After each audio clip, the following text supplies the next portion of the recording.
Hello everyone, in this video I'll be translating and summarizing the latest Urdu broadcast by Imran Riaz Khan to make it accessible for our English-speaking audience. Let's go through the key developments and insights in Imran Riaz Khan's words. Our very dear friend, Safi Zahim Laghari Sahib, has been given a 3-day remand, and this remand was given to the police by the court. And the reason made for this was that, sir, he has committed terrorism. Now let me tell you what this so-called terrorism is. The terrorism is that the present government of Pakistan and the establishment that exists at the moment hate the picture of Quaid-e-Azam Muhammad Ali Jinnah. They do not display Quaid-e-Azam Muhammad Ali Jinnah's photo. Neither did they put it in newspapers on Independence Day, nor did they display it anywhere else. The whole government, instead of thanking Quaid-e-Azam Muhammad Ali Jinnah, expressed gratitude to Field Marshal Asim Munir Sahib on the occasion of Independence Day, as if he was the one who got Pakistan freed, as if he created a separate country, as if the founder of Pakistan was Field Marshal Asim Munir Sahib. So all the thanks were going there. So Pakistanis, and especially Pakistan Tehreek-e-Insaf, had also given this call that people would come out carrying pictures of Quaid-e-Azam Muhammad Ali Jinnah and also put them on their social media. Now the crime of Zahim Laghari Sahib is that he went out to cover this. He went outside to report on it, and those people who had brought the pictures of Quaid-e-Azam Muhammad Ali Jinnah, he showed them on social media, on his platform, and from there he was arrested, and a terrorism case was slapped on him. In today's era, if Quaid-e-Azam Muhammad Ali Jinnah himself were alive, the current establishment would also have filed a terrorism case against him. By the way, this is not the first time they have done such a thing.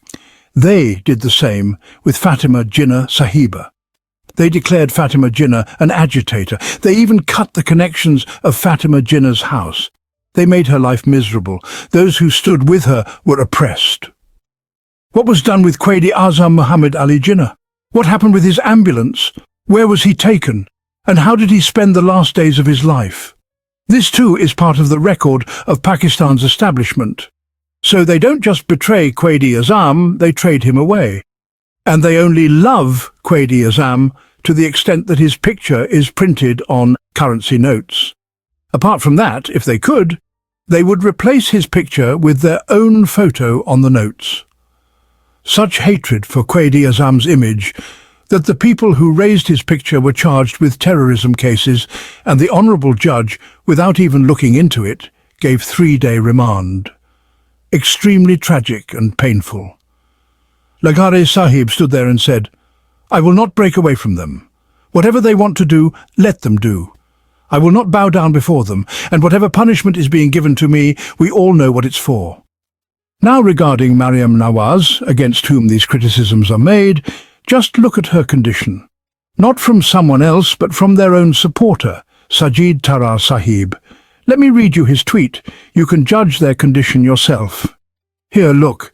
Sajid Tara Sahib says, "A very mature journalist reported to him that the Chief Minister of Punjab has gone to Japan to attend an expo. An expo is being held in Japan. Many people from around the world are going. Even some friends invited me, saying I should go see it, that it's a great expo." So he said that she went to see that expo. These expos keep happening. In Japan, in China, in Dubai, in Europe. So he says, Maryam Nawaz Sahiba has gone to Japan, leading a delegation of 40 to 50 people on behalf of the government, along with her personal staff and even a makeup artist. Yes, personal staff and makeup artist also went, and at whose expense? At government expense. They all reached Japan, and he described this as a Mughal empire, that even now inside Pakistan on IMF money, a Mughal empire is running. Can anyone answer this? Who will answer? The courts? You ask them, but the courts are completely compromised. The public can only take revenge through votes. But the establishment doesn't allow votes to be counted. They issue fake Form 47s, and the establishment itself right now is dependent on these government servants, these touts. Because if the establishment is left alone, it collapses. And the whole matter is just about Imran Khan Sahib. The day Imran Khan Sahib accepts defeat, on that day all these others will become strong. Until then, they will keep surviving off each other, just as they are doing now. And now another news has come, viewers. Look at this news. It is very interesting regarding Maryam Nawaz Sahiba, how much expenditure she has done.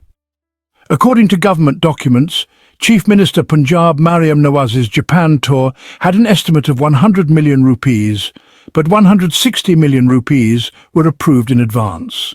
She stayed in very luxurious hotels, used expensive Mercedes cars, received and gave costly gifts, including carpets and shawls and many other items.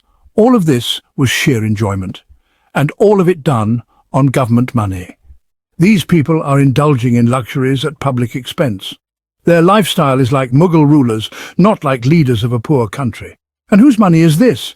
IMF's money. And who has to return it? I have to return it, you have to return it. The Pakistanis have to repay this money. Their father did this, their uncle did this, and now she too is doing the same. This is training of 2 or 3 generations to squander the people's money, to plunder, to expand their own businesses. And then the public has to pay it back. Next time they will come again with slogans, to eat commissions. They bring projects where they get commissions abroad. For example, they'll build huge structures, massive buildings, bring strange things into Pakistan that Pakistanis don't even need.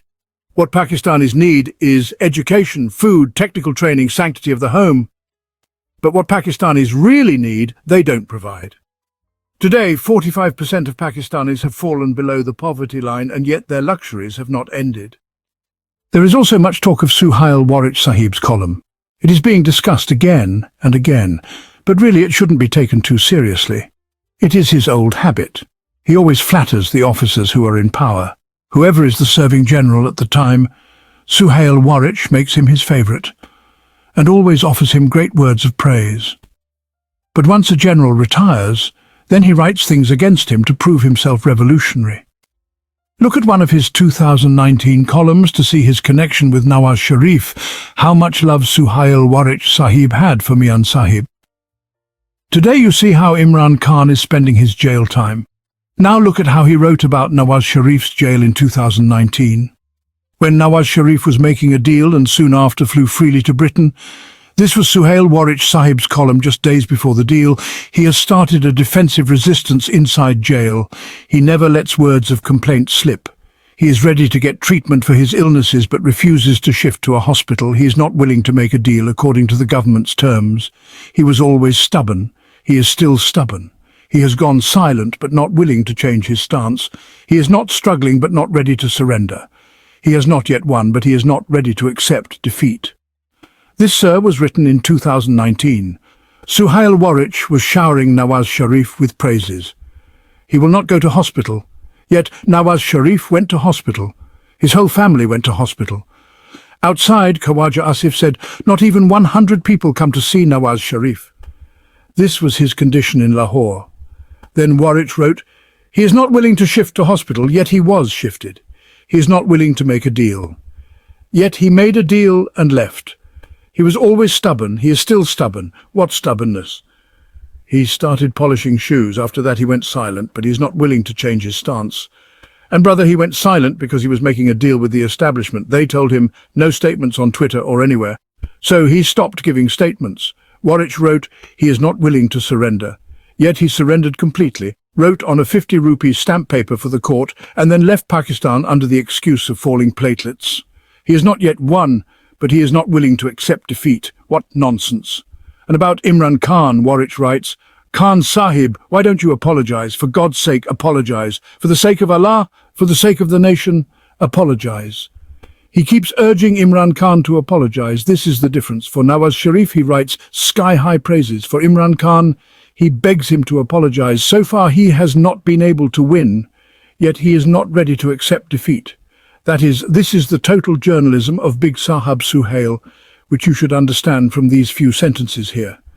A day before the election, he had said that, dear sir, the Noon League government is being formed, a huge majority is coming, People's Party will form the opposition, and the third number party in Pakistan will be PTI. This was the grand analysis of this great analyst, Suhail Warich, a day before the elections. His grand analysis a day before elections was that the first number party would be Noon League with a simple majority, and they would form the government. The second number party would be People's Party. Bilawal would become opposition leader, and the third number, the most useless, the most failed party, would be PTI. But the very next day, the people gave such a thrashing that with the largest majority, with a 2/3 majority, the people voted and made Pakistan Tehreek-e-Insaf win. Then their owners did so much rigging, that despite massive rigging, they could not bring PTI below 90 seats, and still PTI emerged as the largest party in the National Assembly. This is the total analysis and worth of such people. And what do? They sit in assemblies, take pictures with the Prime Minister, sit in his plane, ride in his helicopter, have breakfast with him, have dinner with him. At night, dinner is fixed there, they eat. Someone gives them free tickets, they travel somewhere. This is their journalism. They have no idea about the people, no pulse of the people, no clue at all. Why did they enjoy these perks? Because when they entered journalism, many people had not even entered the field, people didn't even know, and when young journalists came, those who faced the truth and started speaking the truth, people like these were badly exposed. Viewers, a statement came out from Dr. Usman, who had been forcibly disappeared in the second week of August.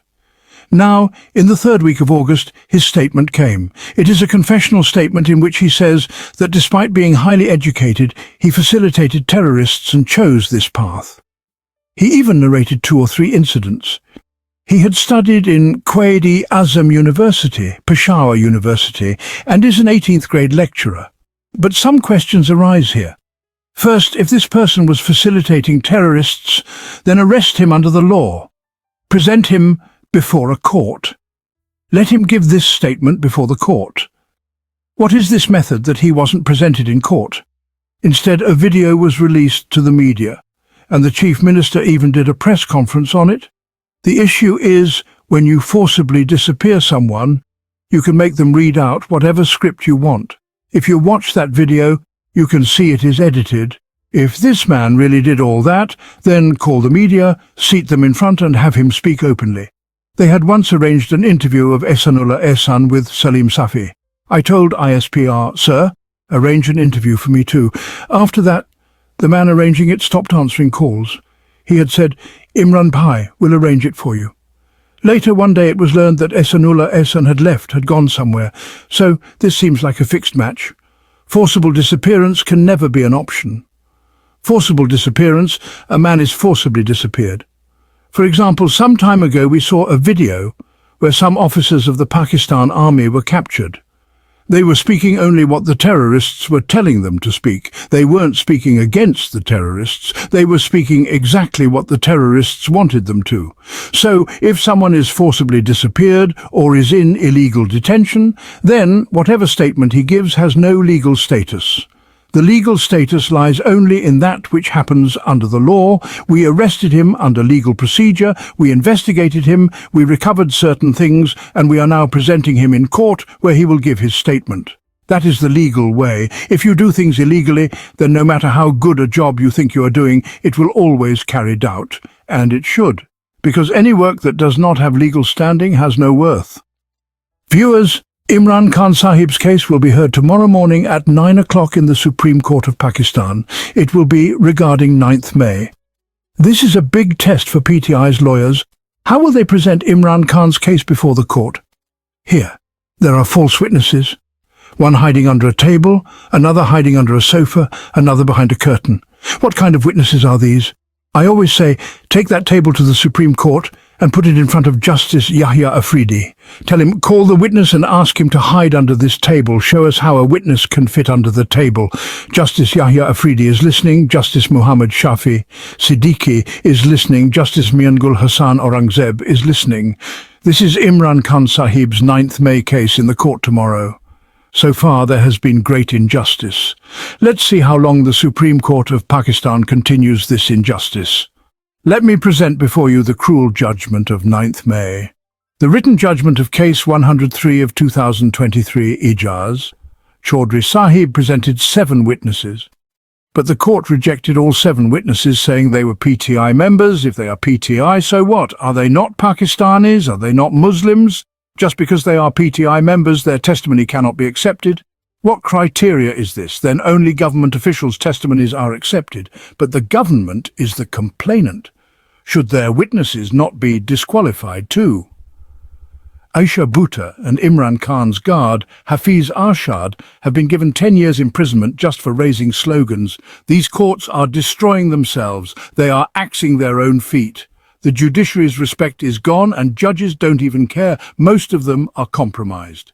The current Chief Justice of Pakistan would never have become CJ if not for the 26th Constitutional Amendment. He became CJ only because of that amendment. Most judges have been placed there as beneficiaries of the system, and they are now delivering back to that system. Viewers, I saw a video of a PTI worker named Aslam Bashir. On 14th August, police raided his home, broke everything, created havoc. His little daughter, I heard her words. I was shaken. Believe me, the courage in that little girl, even big politicians don't have it. I've seen big people cry in fear, but that girl, after seeing her destroyed home, still spoke with bravery and stood firm on her stance.